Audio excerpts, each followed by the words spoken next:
Hare Krishna. PMC channel ప్రేక్షకులకు నమస్కారం. నేను డాక్టర్ గుమ్మడవెల్లి శ్రీనివాస్, ఆయుర్వేద వైద్యుని. ఈరోజు మనం ఒక గంభీరమైనటువంటి అంశం ఏంటంటే, చిన్నపిల్లలలో అర్ధరాత్రి వాళ్ళు లేచి బాగా గుక్కపట్టి ఏడ్చేటువంటి ఆ పరిస్థితిని గురించి మనం ఈరోజు ఆయుర్వేద పరంగా ఏంటి అనేది మనం చర్చిద్దాం.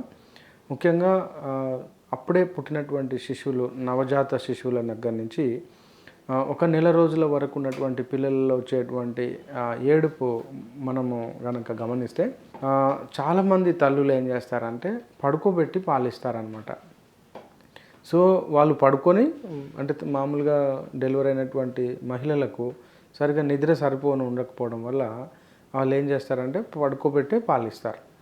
ఎప్పుడైతే అట్లా పడుకోబెట్టి పాలిస్తారో, చిన్నపిల్లలలో వాళ్ళ యొక్క కపాలంలో ఈ చెవి నుంచి నోరుకు ఉన్నటువంటి ఒక దారి సరిగా మూసుకుపోదన్నమాట. ఆ దారి పేరు యూస్టేషియస్ ట్యూబ్ అంటాం. అంటే గొంతు నుంచి చెవిలోకి ఒక పైప్ లాగా ఒక దారి ఉంటుంది.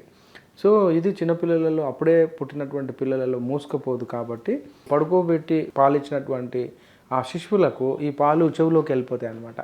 అప్పుడు అవి అక్కడికి పోయి అక్కడే ఆగిపోయి అవి ఇన్ఫెక్షన్ అవుతుంది. ఎప్పుడైతే అట్లా ఇన్ఫెక్షన్ అవుతుందో ఓటైటిస్ మీడియా అంటాం.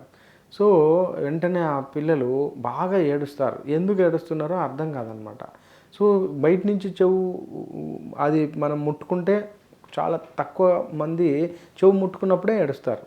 మామూలుగా అయితే మనం గుక్కపట్టి ఏడ్చడం మనం చూస్తాం. సో ఇది మనం అందరం ఏమనుకుంటామంటే ఏదైనా అజీర్ణం ఉందేమో అందుకని చెప్పి పొట్టకు సంబంధించిన వైద్యం చేస్తాం. మామూలుగా అజీర్ణం అయింది కావచ్చు, ఇంకేదైనా ఉందని. ఇది మనం అబ్జర్వ్ చేయాలి.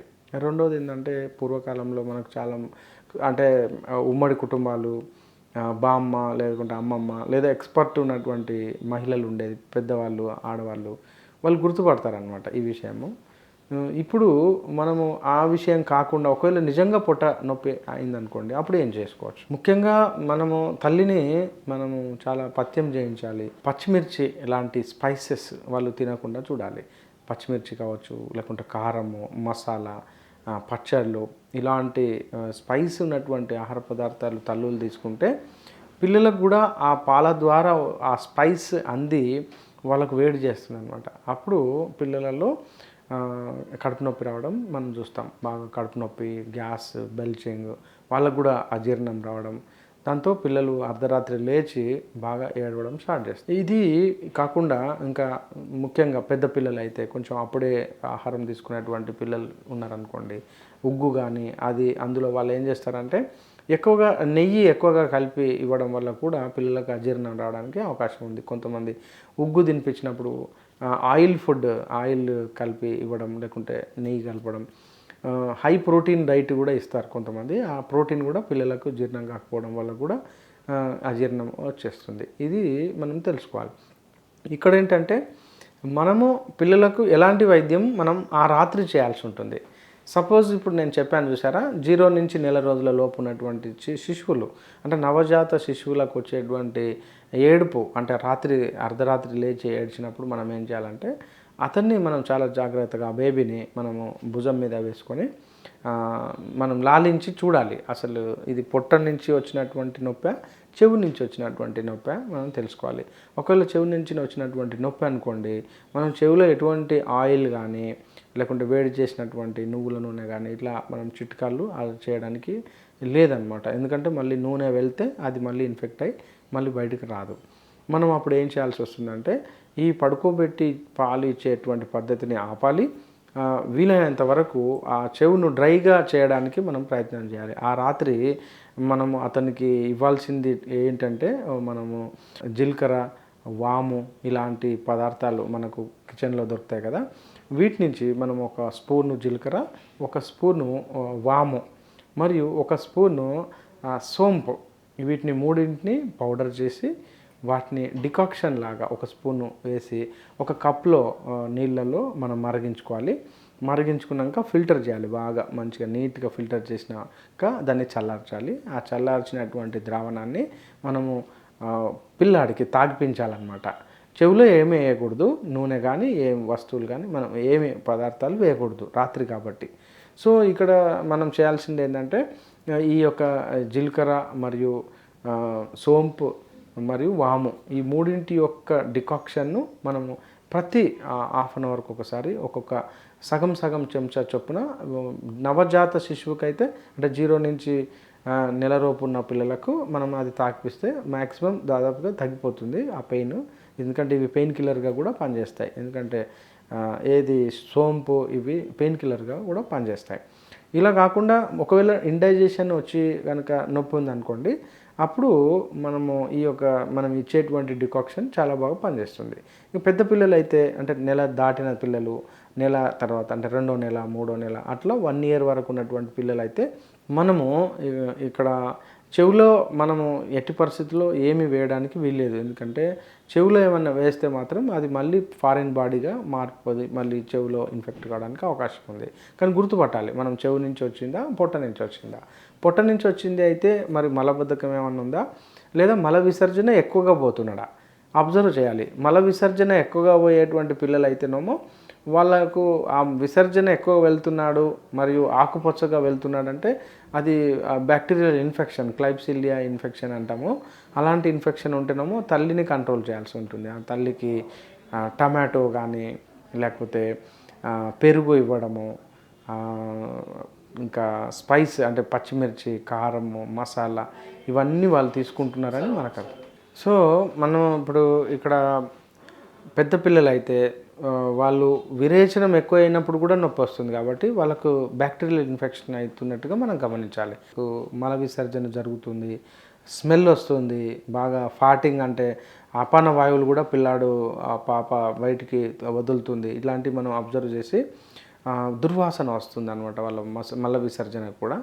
దీన్ని మనం ఇప్పుడు నేను ఇంతకుముందు చెప్పినట్టుగా సోంపు, వాము మరియు జీలకర్ర యొక్క పౌడర్ల యొక్క డికాక్షన్ మనం చేసి ఉదయం 1 చెంచా, మధ్యాహ్నం 1 చెంచా, సాయంత్రం 1 చెంచా రెగ్యులర్గా ఇవ్వాలి. ఒక 5 days వరకు ఇస్తే మనకు ఈ యొక్క పొట్ట నుంచి వచ్చినటువంటి అవస్థ తగ్గిపోతుంది. అంటే చెవి నుంచి మాత్రము మనము ఏదైనా వేయాలి అంటే మనం ఖచ్చితంగా డాక్టర్ గారి దగ్గరికి వెళ్ళి చూపించడమే కరెక్ట్ అనమాట. ఎందుకంటే మనము ఆ చిట్కా పిల్లలకు మంచిది కాదు. ఎందుకంటే ఆయిల్ వేసామనుకోండి, ఓసారి చెవిలో కొంతమందికి రంధ్రాలు మూసుకుపోకుండా ఉండేటువంటి పిల్లలు కూడా ఉంటారు. అప్పుడు ఆ ఆయిల్ బ్రెయిన్కి వెళ్ళడానికి అవకాశం ఉంది. ఇది కొంచెం చూసుకొని మనం చేయాల్సి ఉంటుంది. ఇంకా ఒకవేళ మల విసర్జన సరిగ్గా లేదనుకోండి, మల బద్ధకంతో కూడా చాలామంది పిల్లలకు ఇబ్బంది అంటే పొట్ట నొప్పి రావడానికి అవకాశం ఉంది. అప్పుడు మనం ఏం చేయాలంటే సేమ్ మనం ఇలాగే ఈ యొక్క జీలకర్ర, వాము, సోంపు యొక్క పౌడర్ యొక్క మిశ్రమం డికాక్షన్ను పిల్లలకు పట్టించాలి. వీలైనంత వరకు మజ్జిగను అంటే మజ్జిగ తేట అంటాం కదా, దాన్ని కూడా తాగిపించడం వల్ల ఇక్కడ బ్యాక్టీరియల్ రీప్లేస్మెంట్ జరిగి మనకు మల విసర్జన ఈజీగా కావడం, అప్పుడు వాళ్ళకు ఈ పొట్ట నొప్పి తగ్గడానికి అవకాశం. ఇక పెద్ద పిల్లలు అయితే అంటే నెల దాటిన పిల్లలు, నెల తర్వాత అంటే 2వ నెల 3వ నెల అట్లా 1 ఇయర్ వరకు ఉన్నటువంటి పిల్లలు అయితే మనము ఇక్కడ చెవిలో మనము ఎట్టి పరిస్థితుల్లో ఏమి వేయడానికి వీల్లేదు. ఎందుకంటే చెవిలో ఏమన్నా వేస్తే మాత్రం అది మళ్ళీ ఫారిన్ బాడీగా మారిపోది, మళ్ళీ చెవిలో ఇన్ఫెక్ట్ కావడానికి అవకాశం ఉంది. కానీ గుర్తుపట్టాలి, మనం చెవి నుంచి వచ్చిందా పొట్ట నుంచి వచ్చిందా.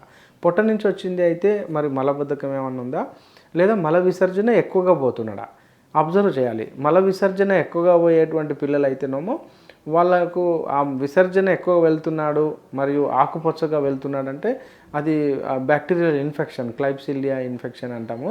అలాంటి ఇన్ఫెక్షన్ ఉంటేనేమో తల్లిని కంట్రోల్ చేయాల్సి ఉంటుంది. ఆ తల్లికి టమాటో కానీ లేకపోతే పెరుగు ఇవ్వడము, ఇంకా స్పైస్ అంటే పచ్చిమిర్చి, కారము, మసాలా ఇవన్నీ వాళ్ళు తీసుకుంటున్నారని మనకు అర్థం.